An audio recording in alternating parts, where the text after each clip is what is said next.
Assalamualaikum warahmatullahi wabarakatuh. Kam jirtu kabajamtoota fi jaalatamtoota hordoftoota gabayaa tuubii ku YouTube keessan gabayaa tuub jechaadha. Guyyaa har'aasii odeeffannootu qabadhee isiniif dhufee jira.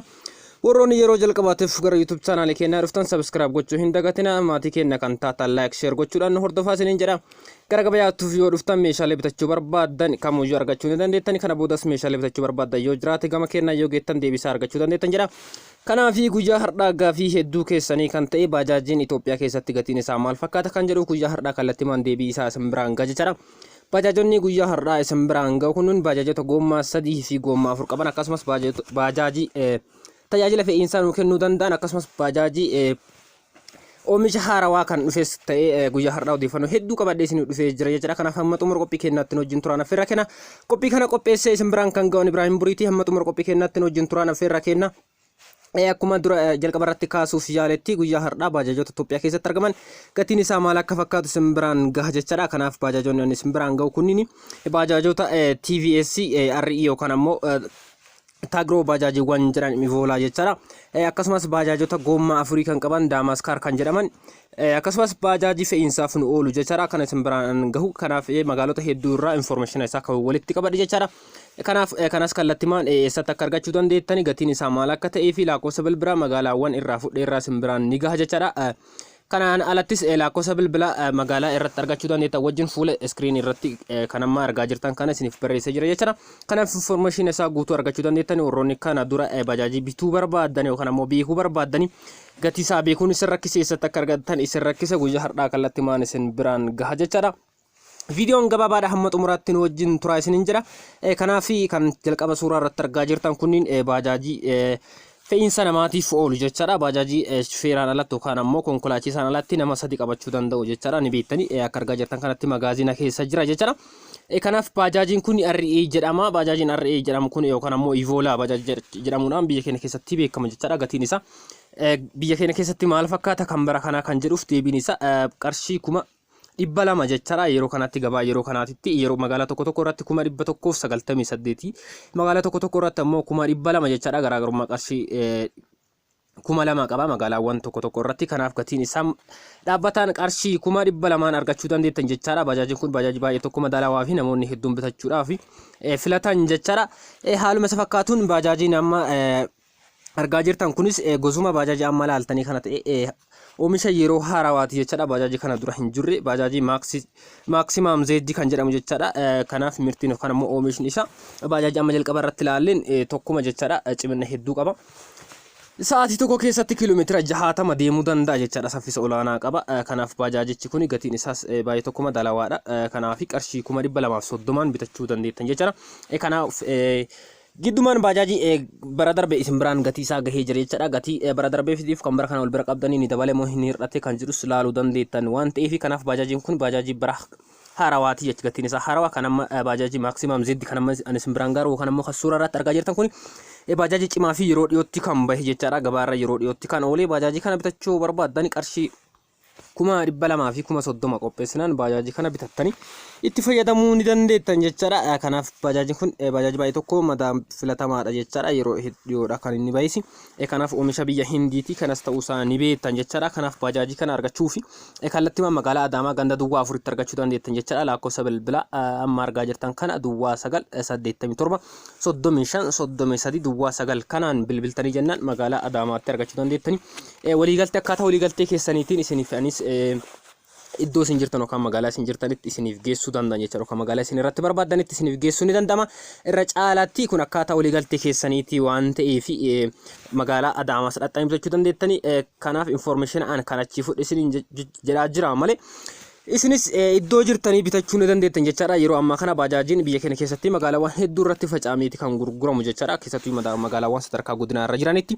Kanaaf achittis dhaqxanii bitachuu ni dandeettan. Gatiin isaa madaalawaadha. Meeshaalee biyya ormaa irraa galan waan ta'eef gatiin isaa iddoo iddootti garaagarummaa hedduu hin qabu waan ta'eef iddoo jirtanitti bitachuu ni dandeettan jechuudha. Kanaaf information iddoo sana hin qabnus yoo jettan kan amma sirraa argattan kana magaalaa Adaamaa ganda duwwaa 4tti argachuu dandeettan. Magaalaa Finfinneetti argachuu dandeettan jechuudha.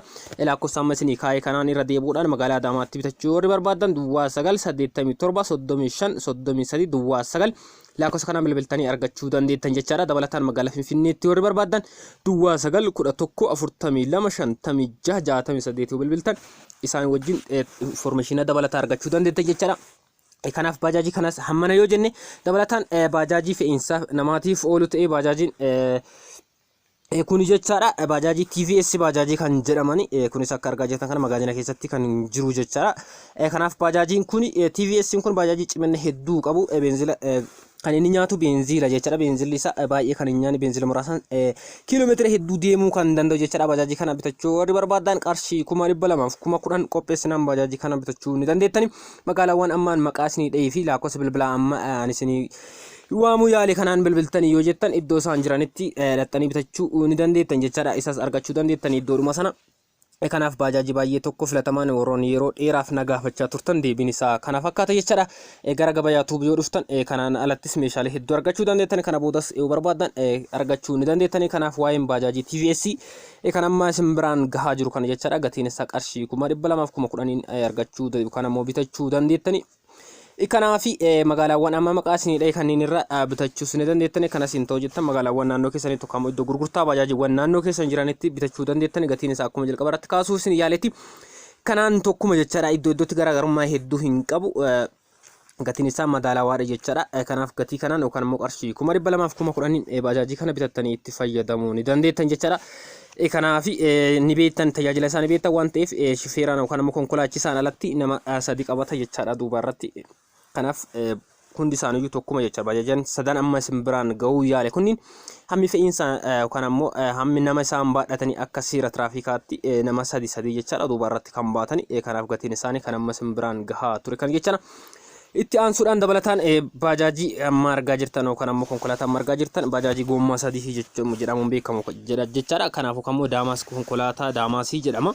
Kan amma argaa jirtan bara darbe isin biraan gahee jira jechaadha. Kanaaf gatii bara kanaatiinis gatiin isaa hin dabalamu hin hir'ate warroonni jettanii na gaafataa turtaniif gatii isaas kallattimaan isin biraan gahaa isatti akka argachuu dandeettan isin biraan gahaa lakkoofsa bilbilaa isin biraan gahaa. Kanaaf nu hordofaa isiniin jedha. Dabalataanis baajaajiin amma argaa jirtan kun yookaan ammoo daamaas konkolaataan daamaas jedhamu kun gatiin isaa qarshii 300 jechaadha. Yeroo kanatti gabaa irratti akka guutuu biyya keenyaatti iddoo kamittuyyuu bitachuu dandeettani. Iddoo baay'eetti hin gurguramu inni mootuyyuu namoonni baay'een yeroo dhiyoodha kan inni dhufe yeroo dhiyoodha waan ta'eef namoonni hedduun hin bitani. Kanaaf magaalaawwan hedduu irratti hin gurguramu. Kanaaf magaalaa akka Finfinnee, Jimma, Adaamaa fi Shaashamanneetti ni gurgurama jechaadha. Iddoo kanneen dhaxxanii bitachuu dandeettanii lakkoofsa bilbilaa isiniif kan kaa'u kan ammoo lakkoofsa bilbilaa jalqaba irratti isinii dhahee sanaan bilbiltanii hojjettanii argachuu ni dandeettan. Dhaxxanii bitachuu filachuu ni dandeettan jechaadha.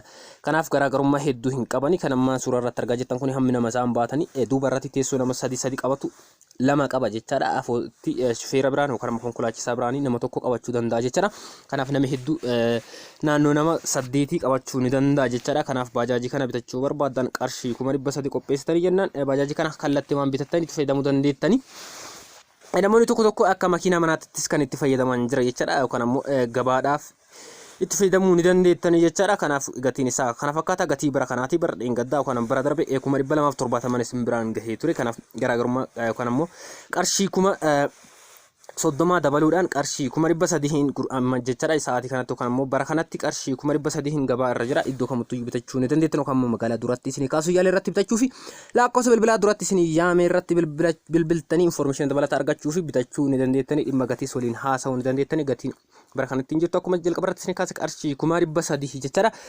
Kanaaf dabalataanis baajaajii bira kan amma suuraa irratti argaa jirtan kun Maxima Cargo jedhama. Baajaajiin amma argaa jirtan kun baajaajii fe'umsaaf ooluu fi fe'umsa jechuun meeshaalee fe'uu fi akkasumas afoo irratti namas fe'uudhaaf ni oola jechaadha. Baajaajiin kun baajajii baay'ee tokko filatamaa fi magaalaawwan keessatti meeshaalee iddoo iddootti geggeessuuf kan nu tajaajilan jechaadha. Hammi isiin baadhattu kuntaala 8 hamma kuntaala 10 jechaadha. Kan isiin baadhattu akka amma jirtu kanatti kuntaala hamma kanaati oli jechuun ispaaltii irratti kan fayyadamnu yoo ta'e kuntaala hedduu baadhachuu waan dandeettuuf duuba isaa yookaan ammoo saanduqa meeshichi itti fe'amu kanarratti dabaltanii hojjisiisuu ni dandeettan jechaadha. Saanduqicha kana dheeressuu bal'isuus ni dandeettan jechaadha. Amma saanduqa kana dheeressitanii kuntaala 10 ol akkasii baattus gochuu ni dandeettani. Akka amma jirtu kanatti yookaan ammoo akka amma suuraa irratti argaa jirtan kanatti kuntaala 8 hamma kuntaala 10 baadhachuu dandeetti jechaadha. Afoo irratti konkolaachisaa biratti nama tokko hamma nama lama qabachuu ni dandeetti. Kanaaf isinis beenzila kan nyaattu jechaadha. Beenzila muraasan kiiloomeetira hedduu deemuu ni dandeetti. Cimina hedduus kan qabdu jechaadha. Baajaajii kana bitachuu warri barbaadan qarshii 200,200 fi 26,000 yoo qopheessitan baajaajicha kana bitattanii itti fayyadamuu ni dandeettan jechaadha. Mana keessanittis yookaan ammoo warroonni fakkeenyaaf dukkaana qabdanii yookaan ammoo meeshaalee daldalaa qabdan isii bitattanii iddoodhaa iddootti meeshaa iddoo bittanirraa iddootti gurgurtanitti geessuu ni dandeettan jechaadha. Yookaan ammoo tajaajila nama iddoodhaa gara iddootti meeshaa geessuu itti fayyadamuu ni dandeettanii gabaadhaaf jechaadha. Kanaaf baajaajiin kun gatiin isaa kana fakkaata. Qarshii 200,200 fi 26,000 qopheessinaan baajaajicha kana bitattanii itti fayyadamuu ni dandeettan jechaadha. Egaa kabajamtoota fi jaalatamtoota hordoftoota keenya odeeffannoon guyyaa har'aa waa'ee baajaajii irratti qabadhee isiniif dhufee kanuma hanga amma hordofaa turtanii wantoota isinii hin galle gaafis yoo qabaattan karaa keessa akkasumas gara lakkoofsa bilbila isinii kenniin gara koomentiitiin nu gaafachuu fi meeshaalee biraa kan bitachuu barbaaddan yoo jiraattan nu gaafachuu ni dandeettani. Viidiyoo biraatiin hamma walitti deebinutti guyyaa har'aatiif odeeffannoo qabanne asumatti bira darba jechaadha. Odeeffannoo biraatiin hamma walitti deebinutti nagaan nu tura nageenyi keenya bakkuma jirtanitti isin haa qaqqabu.